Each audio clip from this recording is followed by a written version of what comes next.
Hello friends, আমার চ্যানেলে সবাইকে স্বাগত জানাই। আজকে আমি আপনাদের তৈরি করে দেখাবো সকলের পছন্দের একটি মিষ্টি মিল্ক কেক। এটি খেতে খুব সুন্দর হয় আর অল্প উপকরণেই এটি বানিয়ে নেওয়া যায়। চলুন তাহলে শুরু করা যাক। এখানে আমি 500 ml একটা দুধের প্যাকেট নিয়ে সেটাকে ফুটিয়ে নিচ্ছি। এখানে আমি অল্প দুধের করছি, আপনারা চাইলে বেশি দুধের করতে পারেন, তাহলে এর লুকটাও একেবারে দোকানের মতো আসবে। দুধটা ততক্ষণ ফুটতে থাক। এখানে আমি একটা কাজ সেরে নিচ্ছি। যে পাত্রটার মধ্যে আমি মিল্ক কেকটা সেট করব তাতে একটুখানি আমি বাটার বা ঘি ব্রাশ করে দেব। আমি এখানে কম পরিমাণ দুধ নিয়েছি, তাই জায়গাটা ছোট ব্যবহার করছি। তবে আপনারা যদি বেশি পরিমাণ দুধ দিয়ে করেন তাহলে সেই বুঝে পাত্রটা নেবেন।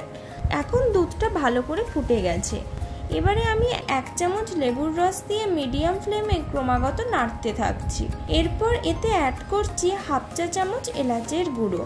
এখানে কিন্তু লেবুর রসটা অনেক বেশি দেওয়া যাবে না, যাতে দুধটা কেটে ছানা ছানা হয়ে গেল ওরকম নয়। হালকা ছানা ছানা গুটি গুটি হবে, মানে যেরকম মিল্ক কেকের মধ্যে থাকে ওরকম। দেখুন এর মধ্যে হালকা গুটি গুটি হতে শুরু করেছে। এই সময় দুধটা যখন ঘন হয়ে আসছে, এই পর্যায়ে আমি চিনিটা অ্যাড করছি। প্রথমে আমি 1/2 কাপ চিনি দিচ্ছি, তারপর বাকিটা দেব। এখানে আমি 120 গ্রাম মতো চিনি দিলাম। তো দেখুন এভাবে দুধটাকে নাড়তে থাকবো আর এর মধ্যে বাকি চিনিটা দিয়ে দেব। দুধটা একটু ঘন হয়ে আসলে এতে 1 চামচ ঘি দিয়ে দিচ্ছি। আপনারা চাইলে বাটারও দিতে পারেন, কিন্তু এতে তেল দেওয়া যাবে না। এই দুধটাকে আমি কিন্তু বেশি লাল লাল করব না, কারণ আমার দুধের পরিমাণটা যেহেতু কম, এটা কিন্তু আমার সেট করতে করতে ঝুরঝুরে হয়ে যেতে পারে।